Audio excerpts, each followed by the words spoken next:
And I can't wait so we can break apart to hear me if I seem a little unimpressed with this. An antisocial pessimist, but usually I don't mess with.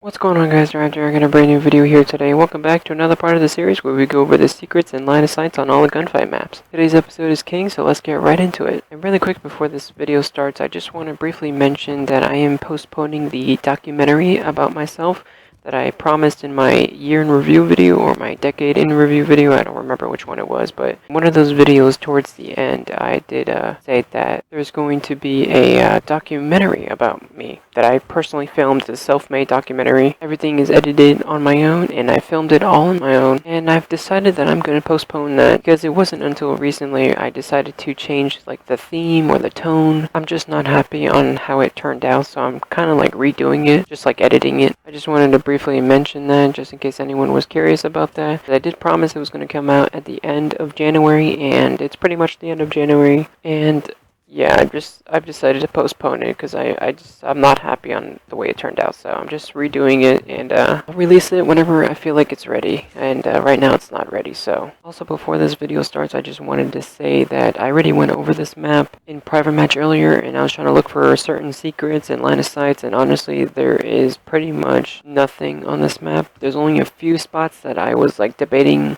whether I should put in or not, and if you already know some of these spots, Again, I apologize. It's just that there's honestly not much to this map, so I just wanted to show something that was somewhat useful and hopefully a lot of people don't know about, but I feel like the majority of people already know about them, but I just wanted to briefly go over them. So I apologize if you already know these spots. I'm done rambling on, so let's move on to the video here, and let's start with secrets first. So the first secret is over here on this side of the map. It's only on this side for some reason, as you can see, and what you want to do is just jump up here and land on top of this little shooting target thingy, and once you're up here you can get a good angle from up there if I would not fall off.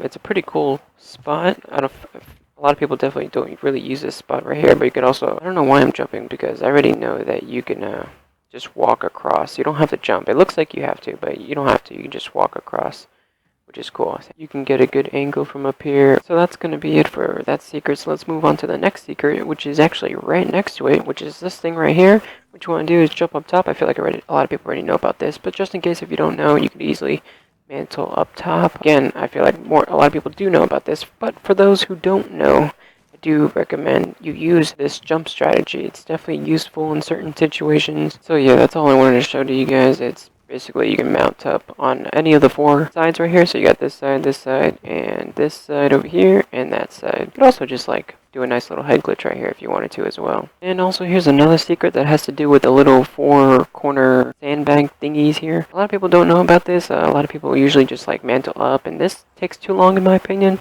A faster way up is what you want to do is sprint and look up, and you want to jump right there, where the dot is. So if you just sprint jump, you can mantle on top instead of going up here and then up here and then going up top. And you can do that with any of the four little sandbags up on both sides. So those are all the secrets that I know. I apologize again if you already know those spots, but there's honestly not much to this map. It's very symmetrical and basic, so that's pretty much it for the secrets. So let's move on to line of sights next, and honestly there's not much line of sights on this map either, so let's show off the first line of sight, which is over here. And like I said, symmetrical map, so you could also do it on that side as well, and you can do it on both sides. Basically what you want to do is just like walk up, and you have a nice little head glitch right here. You can mount your gun as well. This is a very underrated spot that I feel like a lot of people don't really use, so I just wanted to show it off here. And like I said, both sides pretty nice, and same thing with this side as well. You can do it on both sides. So the next line of sight that I wanted to show off is over here towards this spawn right here. And basically, when you start up in a gunfight game on this map, you spawn right here with your teammate. And I don't really see a lot of people doing this, but if you look closely, if you step back, and you have this table right here, so I do recommend jumping up on this table. You can also mantle on top of it, going backwards. But I do recommend doing this little strategy because a lot of people, for the most part, when they play this map, they either run up the middle, they either go over here to the left side and camp, or to the right side and camp, or they push through the container on the right side, or they push through the container on the left side. For the most part, that's what everyone does, but I feel like a good strategy that could work out in your favor in certain situations is if you spawn right here and go backwards, mantle on top of the table, you can actually, if you look on both the left side right here, on both the left and the right side right here. If you look in the middle, you can see both sides very clearly, and you can see if anyone's crossing to the right container or into the left container. So this strategy is only going to work if you see people crossing to the right side or the left side. So that's the only useful thing that this spot could be used for. And if you see no one crossing, that means they're either up in the middle or they're either on that right side, head glitching that little top thing. Actually, if you move on top of the table, you can actually get a nice little head glitch over here, as you can see. Same thing with the left side as well. It's pretty nice. If you don't see anyone crossing, they're either in the middle or camping on that right head glitch or left head glitch, or either head glitching on that left sandbag or that right sandbag. So you can get a lot of information from right here and jumping on top of this table right here. But you're probably wondering, what about the other side? Now, the other side doesn't really have a table. It's just flat. You could do the same thing.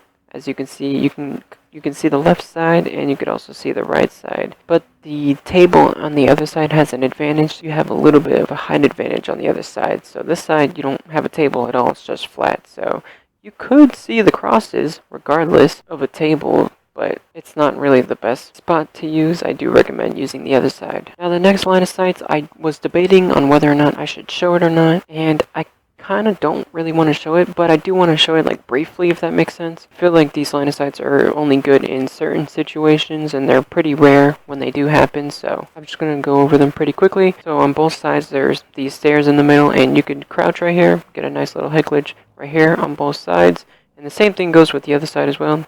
It's symmetrical, it's the same exact thing. And the other line of sight that I wanted to show off is over here. If you mantle on top of the sandbag, and this works with all four corners right here, you can only see a good line of sight on the other side of the crate. So let's say you and your buddy have a guy pinned down in the container, and your buddy's got this door right here, and you got this side right here. You can watch the other side, and you have a nice cover right here. And the same thing goes with this side as well. You can get a nice little line of sight from right here, and since it's symmetrical, you could also do it on the other side as well, which is pretty cool. But it's only good if you have a teammate and you're communicating with them. And with that being said, those are all the line of sights that I know, so hopefully you guys enjoyed that, and I do apologize again if you already know those spots. Let's move on to free roam next, and let's see what we can see in free roam. Maybe we can go outside the map. So here we are in free roam, and doesn't look like I can do much. This map is, I hate to use the word boring, but I honestly cannot think of any other word. I mean, no disrespect to the creator of this map or any of the creators of the gunfight map. It's just this one. It's just, I don't know. I'm not feeling it for some reasons. Let's see what we can find here, and nothing much. Can we go in here? Maybe? No? Oh, looks like there's an invisible wall. Can I go over? Looks like, oh. There's also an invisible roof. Alright, I can't go any further than this, so we're gonna back out of here. What about the windows? Can we go out? We can't go out the windows. Nope. We can see outside, which is pretty nice. Not sure what those buildings are, but it's pretty cool. What about... oh, there's holes in the roof. Let's go check this out. Maybe we can... oh.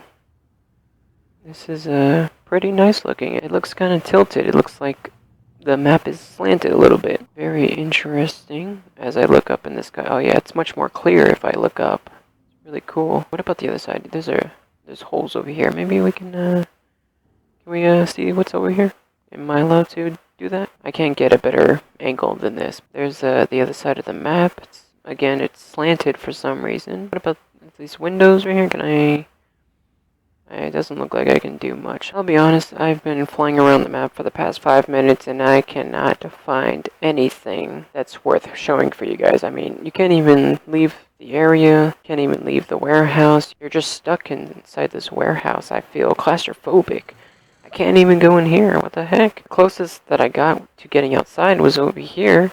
You can, like, kind of see, like, the outside of this building, but that's pretty much it. You can't even do much, honestly. So yeah, you're pretty much a prisoner on this map, so. But that's gonna be it for free roam. Well guys, hopefully you guys enjoyed this video. Hopefully you learned some new stuff. And again, I do apologize if you already know a lot of the stuff that's on this map. There's really nothing on this map. It's just basic line of sights, basic secrets. So I do apologize for that. But that's pretty much it for this video, so hopefully you guys enjoyed that, and I believe we only have one more gunfight map to go over, and I believe that's Pine, if I'm not mistaken. I believe that's the last gunfight map for the series. For now, at least, I know there's going to be future gunfight maps, and we'll definitely go over them when they come out. But that's pretty much it for this video, so thank you guys so much for watching. Hopefully you guys enjoyed it, like I said, and that's going to be it for me, so thank you guys so much for watching. Don't forget to leave a like and subscribe, and I'll see you guys in the next video. Peace out, everyone.